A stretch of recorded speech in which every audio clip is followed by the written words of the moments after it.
వైశంపాయనుడు జనమేజయునకు చెప్తున్నాడు. రాజా, భీష్మ, ద్రోణాది ప్రముఖ కౌరవ మహారథులు అందరూ నపుంసక వేషధారి అయిన పురుషుడు ఉత్తరుని రథం ఎక్కించుకుని శమీవృక్షం వైపు వెళ్లడం చూసి అర్జునుడని శంకించి లోలోపల చాలా భయపడ్డారు.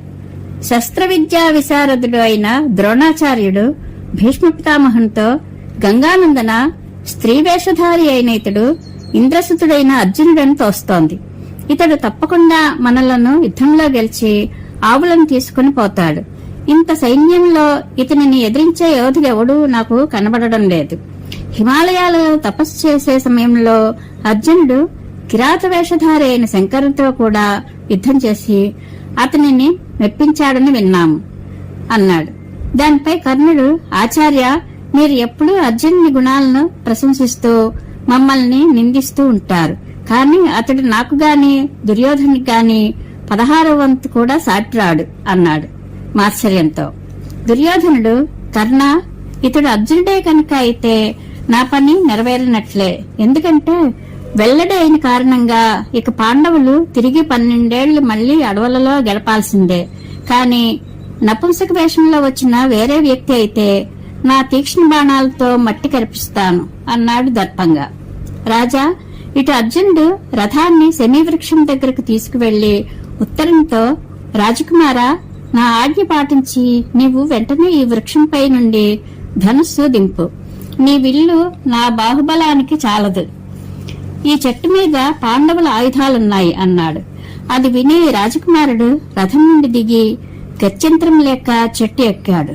అర్జునుడు రథం మీద కూర్చునే ఉండి, వాటిని త్వరగా క్రిందికి దింపు, ఆలస్యం చేయకు, వాటిపై కప్పి ఉంచిన వస్త్రాన్ని తొలగించు అని మళ్లీ ఆజ్ఞాపించాడు.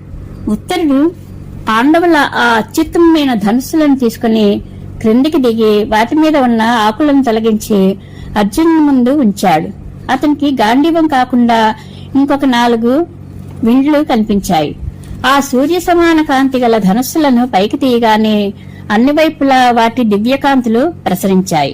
అప్పుడు ఉత్తరుడు ఆ మహిమాన్వితమైన విశాల ధనుస్సులను చేతితో తాకి చూచి, ఇవి ఎవరివి అని అడిగాడు. అర్జునుడు చెప్పసాగాడు. రాజకుమారా, వీటిలో ఇది అర్జునుని సుప్రసిద్ధమైన గాంధీవ ధనుస్సు. ఇది యుద్ధభూమిలో శత్రు సైన్యాన్ని క్షణకాలంలోనే నాశనం చేసి వేయగలదు. ముల్లోకాలలోనూ ఇది సుప్రసిద్ధమైనది. అన్ని శస్త్రాల కంటే మించినది. ఈ ఒక్కటే 1,00,000 ఆయుధాలకు సమానము. అర్జునుడు దీంతో యుద్ధాలలో దేవతలను, మనుష్యులను ఓడించాడు. చూడు, ఇది చిత్ర విచిత్ర వర్ణాలతో శోభిల్లుతూ సుడులు మొదలైనవి లేకుండా చక్కని వంపు కలిగి ఉంది. ఆదిలో దీనిని 1000 సంవత్సరాల వరకు బ్రహ్మ ధరించాడు. తరువాత 503 ఏళ్లు ప్రజాపతి వద్ద ఉన్నది. అనంతరం 85 ఏళ్లు దీనిని ఇంద్రుడు ధరించాడు. తరువాత 500 ఏళ్లు చంద్రుడు, 100 ఏళ్లు వరుణుడు క్రమంగా దీనిని తమ వద్ద ఉంచుకున్నారు. ఇప్పుడు 65 వర్షాకాలాలు అంటే 32.5 ఏళ్లుగా ఈ పరమ దివ్యధనువు అర్జునుని వద్ద ఉంటోంది. దీనిని అతడు వరుణుని వద్ద నుండియే పొందాడు. బంగారంతో చేయబడే దేవతలు, మనుష్యులు పూజించే సుందరమైన పీఠం గల ఈ 2వ ధనస్సు భీమసేనునిది. శత్రుఘ్నుడైన భీమసేనుడు ఈ ధనస్సుతోనే పూర్వ దిగ్విజయం చేశాడు. ఆర్ద్ర పురుగులు చెక్కబడిన ఈ మనోహరమైన 3వ ధనస్సు మహారాజు యుధిష్ఠిరునిది. కాంతులు విరజిమ్మే బంగారంతో చేయబడిన సూర్యుడు గల ఈ 4వ ధనస్సు నకులునిది. సువర్ణమయమైన మిడుతలు గల ఈ 5వ ధనస్సు మాద్రీనందనుడైన సహదేవునిది అని వివరించి చెప్పాడు. ఉత్తరుడు, బృహన్నల శీఘ్ర పరాక్రమం కల ఆ మహాత్ముల అందమైన బంగారుమయమైన ఆయుధాలు ఇక్కడ ప్రకాశిస్తున్నాయి. మరి ఆ పృథాతనయులైన అర్జున, యుధిష్ఠిర, నకుల, సహదేవ, భీమసేనులు ఎక్కడ ఉన్నారు? వారందరూ గొప్ప మహానుభావులు, శత్రు సంహారకారకులు. వారు జోదంలో తమ రాజ్యం కోల్పోయినప్పటి నుండి వారి గురించిన సమాచారం తెలియడం లేదు. స్త్రీరత్నమైన పాంచాల రాజకుమారి ద్రౌపది ఎక్కడ ఉన్నది అని కుతూహలంగా అడిగాడు. అప్పుడు అర్జునుడు, నేను పార్థుడను. సభలో ముఖ్యుడైన కంకుడు యుధిష్ఠిరుడు. నీ తండ్రి యొక్క పాకశాలలో వంటలు చేసే వల్లవుడే భీమసేనుడు. అశ్వశిక్షకుడు గ్రంథికుడు నకులుడు. గోపాలకుడైన తంతిపాలుడు సహదేవుడు.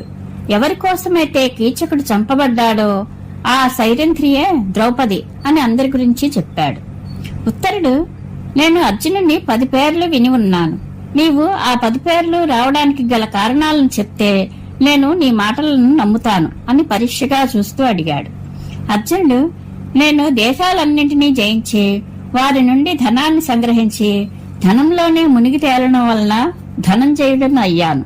యుద్ధానికి వెళ్ళినప్పుడు అక్కడ యుద్ధోన్మత్తులైన శత్రువులను గెలిచి కాని ఎప్పుడూ తిరిగి రాను కనుక విజయుడనయ్యాను.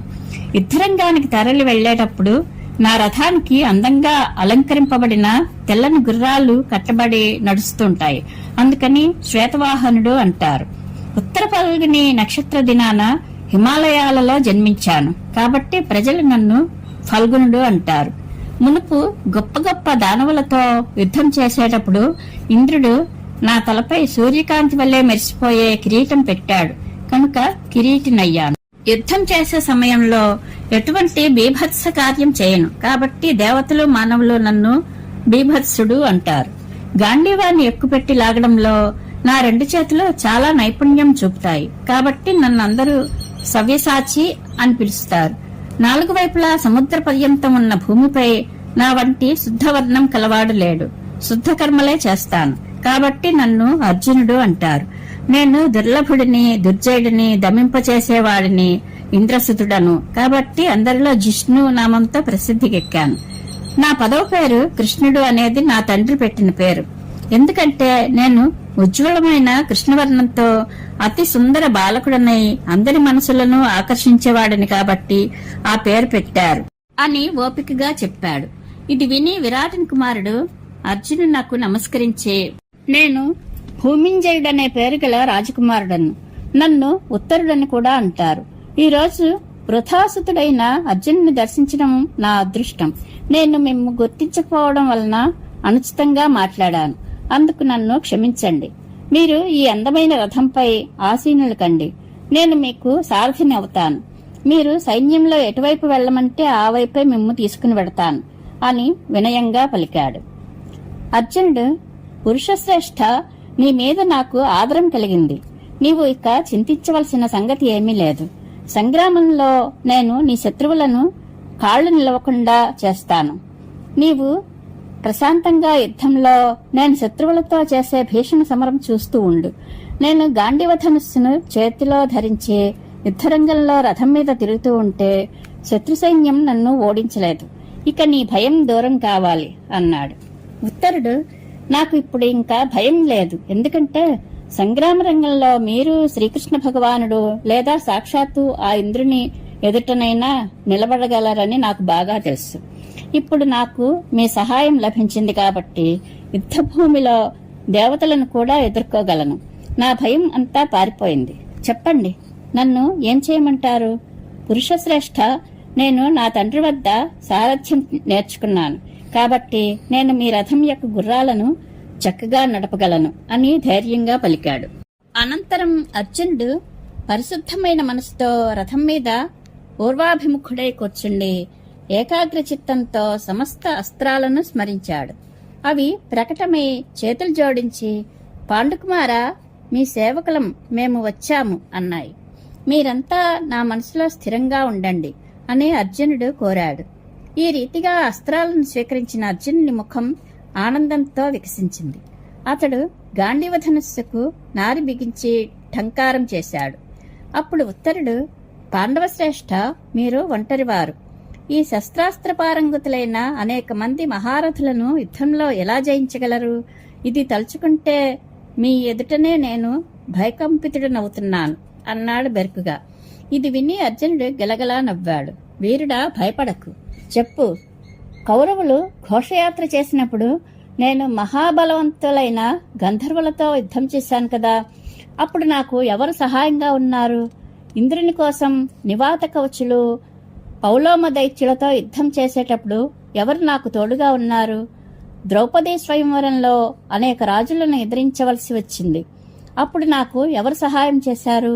నేను ఆచార్య ద్రోణుడు, ఇంద్ర, కుబేర, యమ, వరుణులు, అగ్నిదేవుడు, కృపాచార్యుడు, లక్ష్మీపతి అయిన శ్రీకృష్ణుడు, శంకర భగవానుడు వీరందరి ఆశ్రయం పొందాను. కాబట్టి నేను వీరితో యుద్ధం ఎందుకు చేయలేను?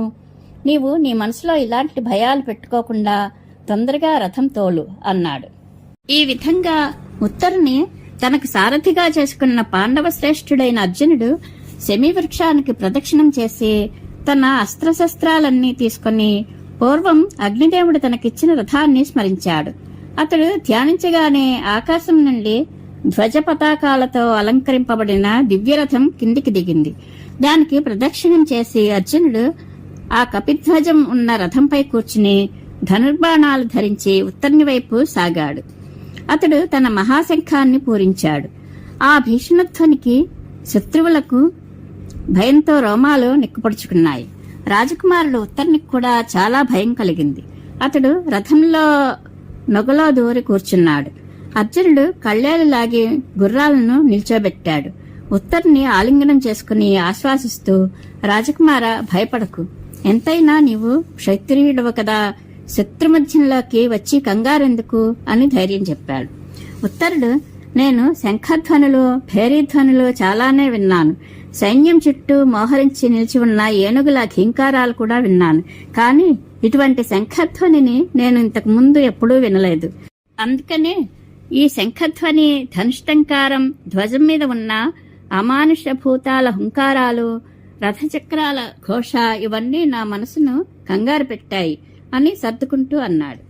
ఇలా మాట్లాడుకుంటూ ఒక ముహూర్తకాలం ముందుకు నడిచాక అర్జునుడు ఉత్తరంతో, నీవు రథం మీద సరిగ్గా కూర్చో, కాళ్లతో తన్ని పట్టి గట్టిగా కదలకుండా ఉండు, కళ్ళం జాగ్రత్తగా పట్టుకో, నేను మళ్ళీ శంఖం ఊదుతాను అన్నాడు.